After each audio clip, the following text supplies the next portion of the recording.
In today's video, we're going to go over the 7 things you should never do to your G35 or 350Z. Okay, another item that people don't realize about is their AC.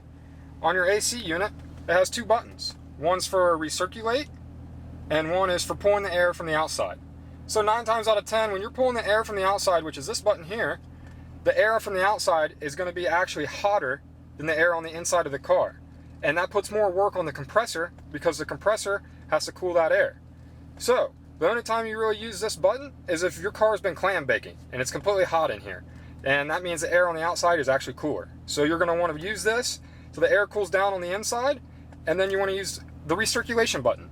Because the recirculation button keeps the air on the inside of the cabin.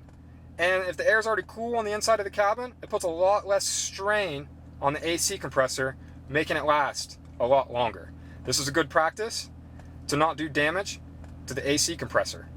My car is 12 years old and I've never replaced the AC compressor. And if you're curious where your AC compressor is, I'll show you. Right down here.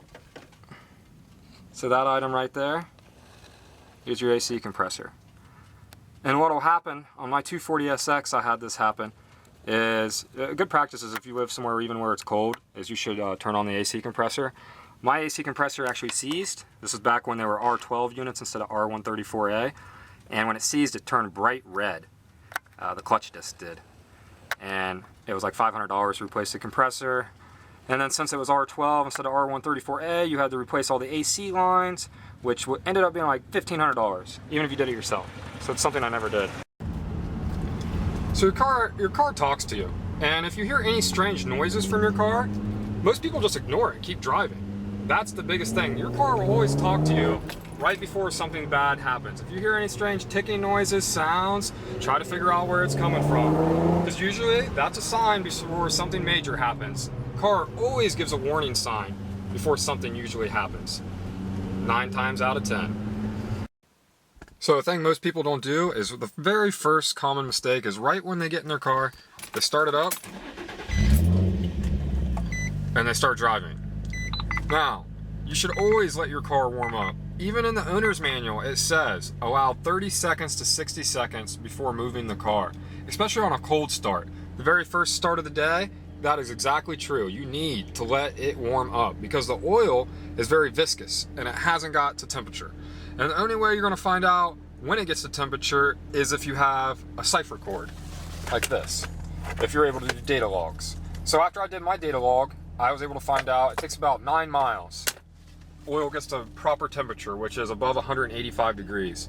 It gets up to about 200, 185 to 200 is proper operating temperature. So, when you first get in your car, first thing you should do is you should start it up and let the oil warm up for a little bit. If you don't, it'll do damage to the car and you won't get awesome mileage like I have because I take proper care. So when you're letting your engine warm up, in BMW, I'll show you an illustration, is they have an actual light indicator up here. Before 4,000 RPMs, well after 4,000 actually, it'll start to blink and it'll let you know that the car isn't actually warm yet. So like I was saying, I have a data log and I was able to see the temperature. You need to go about 9 miles till you can go past 4,000 RPM. Before that, the oil hasn't really got to its operating temperature. So you can, if you have a manual car like this, you can use the rev light and you could come down here and you could set it. See, mine's set at 6,900. You could hold it down like this and you could set yours at 4 grand. So let's say I stood at 4 grand right now, right? So 500 before 4 grand, it'll start blinking.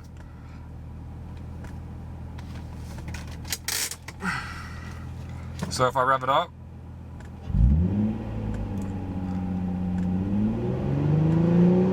and then it turns solid right when it hits 4. So I mean, yeah, if you have a standard, you could use your the rev light to help remind you. It's not as nice as the BMW E46 M3, which has the full lights that blink all the way, and then once it gets warm, the blink goes away. And I'll show you that illustration now because I think it's pretty sweet. Check it out.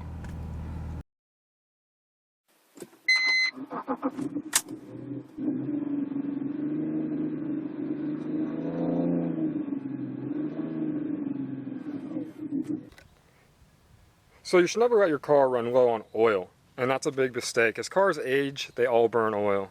It just makes sense because there's going to be wear against the piston rings, which will allow a little bit of a clearance from the tolerance that was originally from the factory because there's been wear and tear. So you can never check the oil enough. You should never let the car run low on oil. So that's one thing. If you don't want to damage your car, you should always check the oil, which is down under the hood.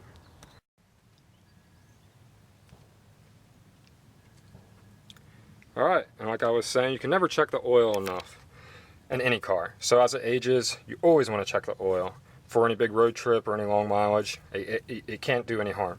So all you do is you pull up on that, on the dipstick, and you're going to go and look and make sure it's up to the high mark.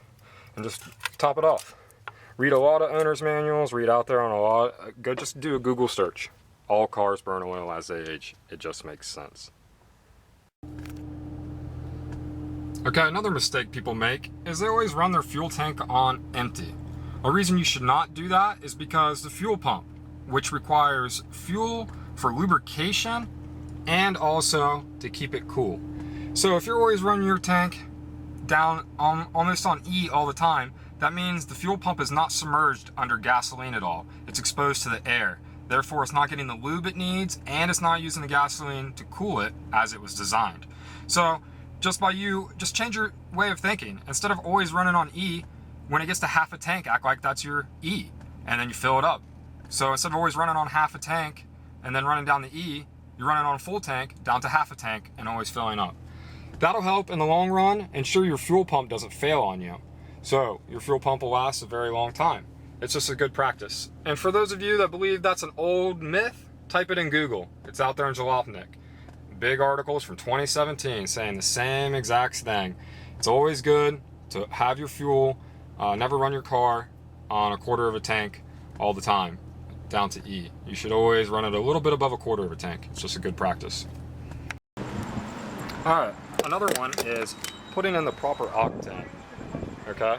So 91 or above is what these cars take, and it says right here, premium unleaded fuel only.